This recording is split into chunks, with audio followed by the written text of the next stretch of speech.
this is Floof. Today I'm going to read a book called Harold and the Purple Crayon by Crockett Johnson.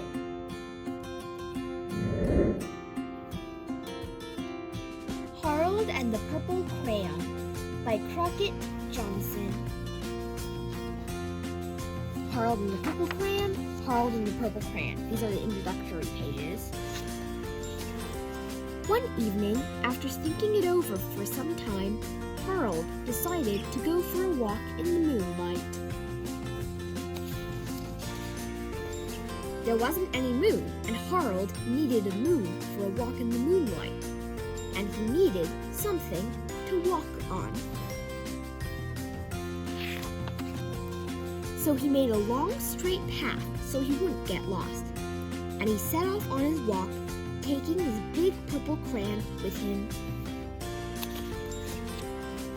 But he didn't seem to be getting anywhere on his long, straight path. So he left the path for a shortcut across a field, and the moon went with him.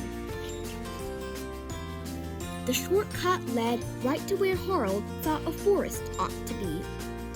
He didn't want to get lost in the woods, so he made a very small forest with just one tree in it. It turned out to be an apple tree. The apples would be very tasty, Harold thought, when they got red. So he put a frightening dragon under the tree to guard the apples. It was a terribly frightening dragon.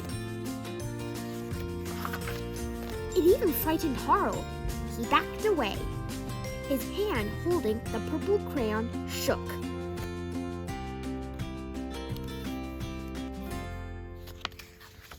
Suddenly, he realized what was happening. But by then, Harold was over his head in an ocean. A purple crayon ocean. He came up thinking fast, and in no time, he was climbing aboard a trim little boat. Quickly set sail, and the moon sailed along with him. After he had sailed long enough, Harold made land without much trouble. He stepped ashore on the beach, wondering where he was. The sandy beach reminded Harold of picnics, and the thought of picnics made him hungry. So he laid out a nice, simple picnic lunch. There was nothing but pie, but there were all 9 kinds of pie that Harold liked best. Here's him with all his pie. What kind of pie?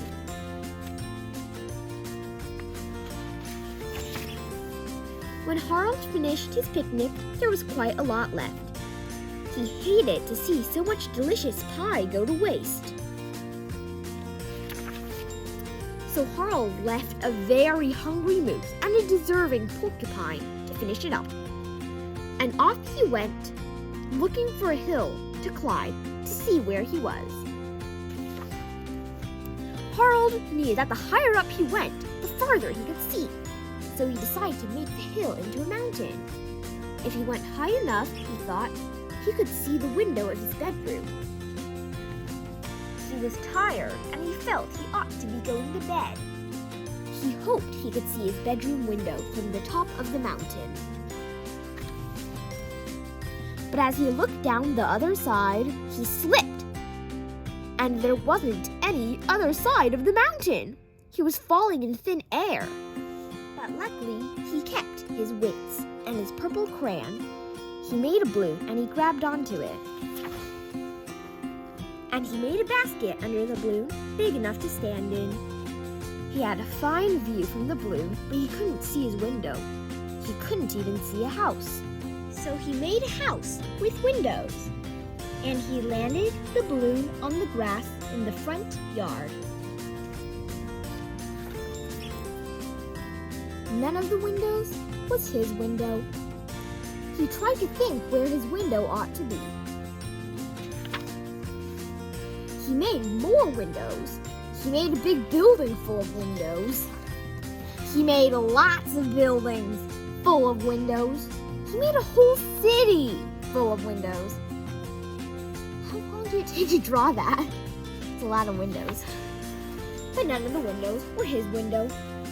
He couldn't even think where it might be. He decided to ask the policeman. The policeman pointed the way Harold was going anyway, but Harold thanked him. And he walked along with the moon, wishing he was in his room and in bed. Then suddenly, Harold remembered.